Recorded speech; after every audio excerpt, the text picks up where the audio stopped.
Time for some market mania with Juli Niemann, the Executive Vice President at Smith Moore. Juli, what's your advice to investors who are waiting to see how the debt ceiling drama is going to play out? Well, a little bead of sweat is breaking out my upper lip here because we're 10 days away from default. And this is becoming very real.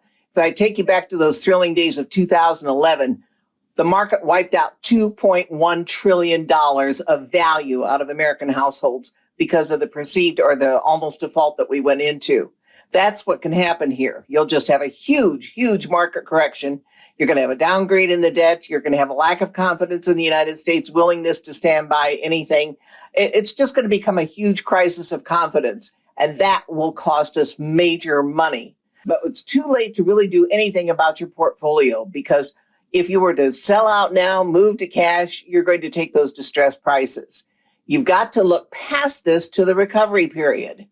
And right now, things are looking pretty good for the economy and longer-term recovery. And that's probably the biggest thing.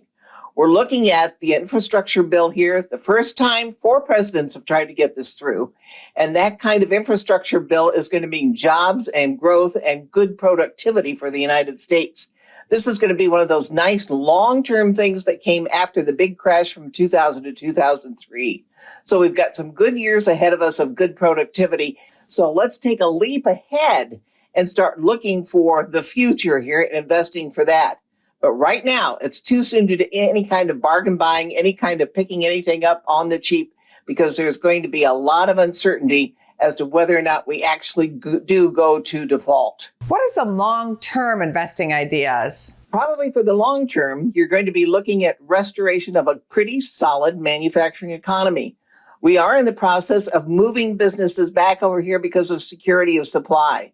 So while it's not really deglobalization, what it is changing all the connections here in the United States to where we have domestic production going on. More jobs, good thing.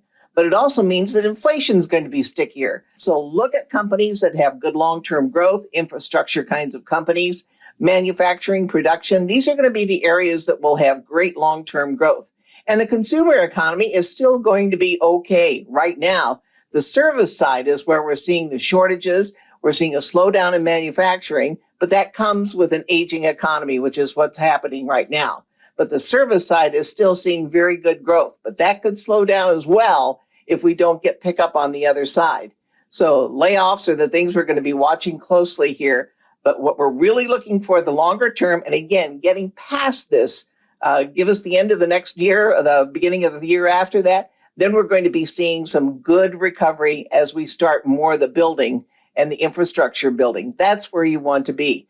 At some point, even banks will start looking good. But the banks right now, you're going to see more mergers and acquisitions. We have way too many banks. The Fed is going to start doing their job and enforcing and doing more examining, which is what they should have done to begin with. But again, they're understaffed. So we're going to be seeing some big changes there, because what we need to see is good enforcement of existing regulations, not new regulations, so that we can correct the banking situation. Always a pleasure. Thank you, Juli. Thank you. Good to be here. Go to businessfirstam.com for where to see our show on TV.